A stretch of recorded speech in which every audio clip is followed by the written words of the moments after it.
Michael Kay has had a legendary New York sports media career. He's been the TV voice of the Yankees for decades. He's had a talk show that battled Mike and the Mad Dog and even won some of the ratings wars. And he started as a beat guy at the New York Post and the Daily News, where he once was told by an editor after he made one of his moves, "You'll never be heard from again." And now here he is on the main event. Michael Kay is on the radio today. Michael, really appreciate you giving me the time. You got it. And that editor was Greg Gallo, who we both love and know. And he said, you have ink in your veins. You're making the wrong move. Yeah. So for people, I know this story. I love this story. So you were at the Post. How old were you when you got to the Post?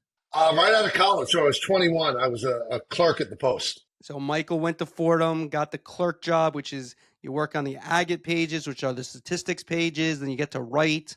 And then you got promoted. And then when were you left for the Daily News when Greg Gallo is kind of a legendary sports editor, very tough. He was my first boss in New York as a young guy, which I do recommend for people because with all due respect to any bosses I've had since, when your toughest boss is your first boss, that's kind of a good thing because after that, everything's a little bit easier. I always say about Greg, he used to say, "We need Babe Ruth on the phone." And you'd say, "Greg, Babe Ruth's dead." And he'd say, "No, we have to get him on the phone." And then you'd have a seance. And then you get Babe Ruth. That were the expectations. So what did he say to you when you left the Post for the Daily News, I think it was? Well, I did 2 years at the Post doing the Yankees, but I was there far longer. I'd done the Nets and college basketball and also high school. So I got an offer from the Daily News and I went there. And he was upset, but he lost his job like a day after I went to the Daily News. Okay. So then I remember at the Daily News, I ended up getting the Yankee radio job. And I was at the baseball writers dinner and I was at a urinal at the hotel where they had the baseball writers dinner. And Greg was also at the urinal next to me. And he said to me, just looked at me in Greg's deadpan manner. He goes, "Terrible move. Terrible. You've got ink in your veins. You're a writer. You should not be a broadcaster. This is not going to work out." I said, "Thanks for the uplifting comments, Greg."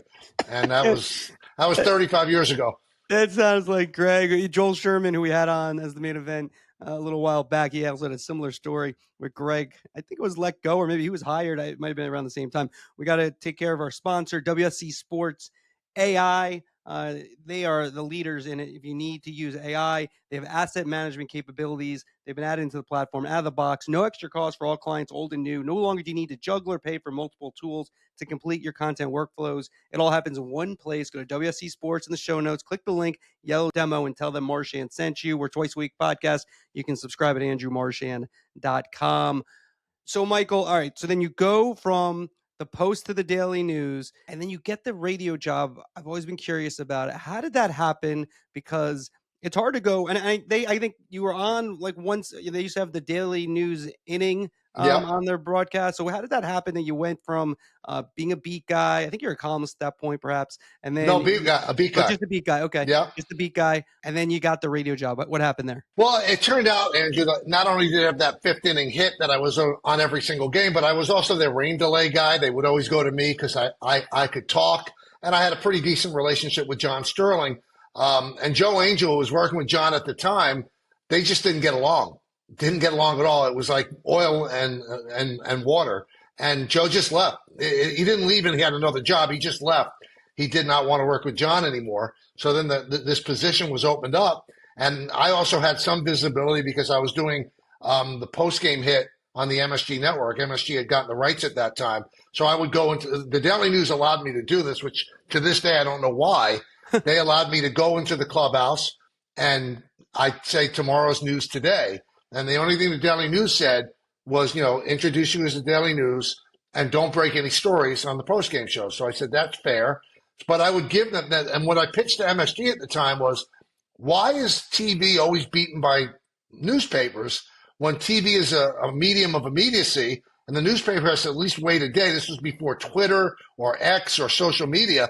So you got a story and Andrew, you'd have to sit there and wonder if anybody else had it. And then it would come out. I said, this way, I'll go into the clubhouse. I'll tell you why Andy Hawkins threw that pitch. Rather than have to wait the next day to read it in the paper, MSG said that's a good idea. So they put me on. So that gave me some visibility. And then the fifth inning with the Daily News. And they asked me if I'd like to be considered. And I said I would like to be considered, and obviously there were so many people that wanted the job, and somehow, some way, I ended up getting the job. Was that Mike McCarthy, who's now at Marquee? Was he the one who's greenlit that? Mike McCarthy was the guy. He grew up like he went to Marist, Okay. and he used to listen to the show on WFUV, the Fordham student radio station called One on One. And he and his friends would listen. That was only a sports talk radio at the time. That was before FAN. Mm. And he heard me, and he heard Mike Breen on that, and he heard Eddie Caginelli.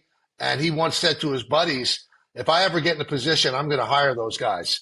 And so he knew me from that, and we became friends because he's at MSG, and we'd see each other around the ballpark. And I pitched him this idea. And he said, "Great idea, let's do it." Yeah, that's a little better than I had Ryan Rucco on the pod. And when he used to do the scoreboard at Yankee Stadium, I used to tell Anthony Reber and Jim Baumbach from Newsday, that guy, he's going to be a star. They'd make fun of me because he was selling steaks at the time. So his nickname to us was always Steaks because he was always at doing the steaks. To listen to the rest of the podcast, andrewmarchand.com, andrewmarchand.com.